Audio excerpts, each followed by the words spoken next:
আসসালামু আলাইকুম প্রিয় দর্শক, ফিরে এলাম মজাদার একটি ডেজার্ট আইটেম নিয়ে। আজকের পর্বে আপনাদের সাথে শেয়ার করব রাঁধুনি ফিরনি মিক্স দিয়ে ইনস্ট্যান্ট ফিরনি তৈরির সহজ রেসিপি। চলুন তাহলে কথা না বাড়িয়ে রেসিপিটি শুরু করি। প্রথমেই লাগবে 1 প্যাকেট রাঁধুনি ফিরনি মিক্স। এই একটি প্যাকেট দিয়েই ঝটপট ফিরনি তৈরি করতে পারবেন। আর এই একটি প্যাকেট দিয়েই আপনারা অনায়াসে 5 থেকে 6 জনের জন্য ফিরনি পরিবেশন করতে পারবেন।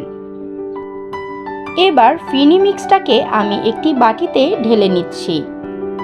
আর এই প্যাকেটের মধ্যে চাল, চিনি, বাদাম সহ সবকিছুই অ্যাড করা থাকে, তাই এরকম একটি প্যাকেট থাকলে আর কোনো কিছুরই প্রয়োজন হবে না।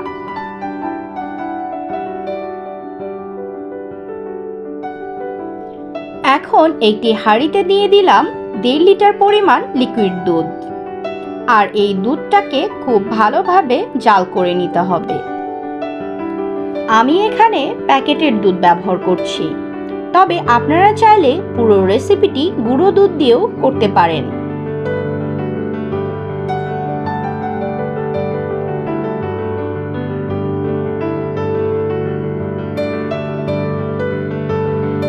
এই পর্যায়ে বেশ কিছুক্ষণ জাল করার পর দুধটা ঘন হয়ে আসলেই এখানে অ্যাড করছি রাঁধুনি ফিরনি মিক্স।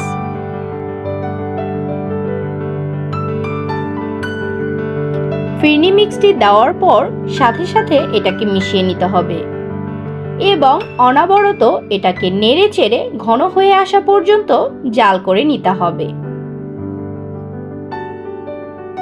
অবশ্যই লক্ষ্য রাখবেন, মিশ্রণটি অনবরত নাড়তে হবে যেন তলানিতে না লেগে ধরে অথবা পুড়ে না যায়। আর যারা আমার চ্যানেলে নতুন এসেছেন অবশ্যই আমার চ্যানেলটি সাবস্ক্রাইব করে দিবেন এবং ভিডিওতে একটি লাইক দিয়ে দিবেন। প্রায় 30 থেকে 35 মিনিট জাল করে নেওয়ার পর দুধের কালারটা চেঞ্জ হয়ে এসেছে এবং ফিরনিটা অনেকটা ঘন হয়ে এসেছে। আপনারা অবশ্যই ফিরনিটা পুরোপুরি ঘন না হয়ে আসা পর্যন্ত রান্না করে নেবেন। আমার ফিরনিটি পুরোপুরি রেডি হয়ে গিয়েছে। এখন আমি ফিরনিটাকে একটি সার্ভিং বাটিতে ঢেলে নিব।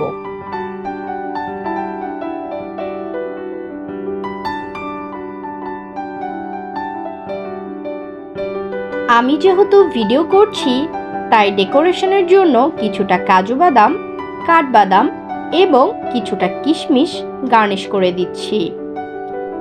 তবে আপনারা চাইলে এটাকে স্কিপ করতে পারেন।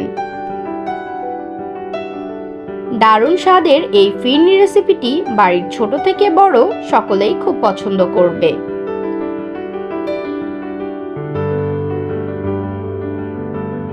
আশা করি আজকের রেসিপিটি আপনাদের ভালো লেগেছে।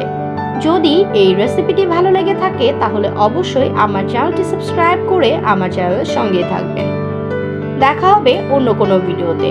ততক্ষণ পর্যন্ত ভালো থাকবেন। আল্লাহ হাফেজ।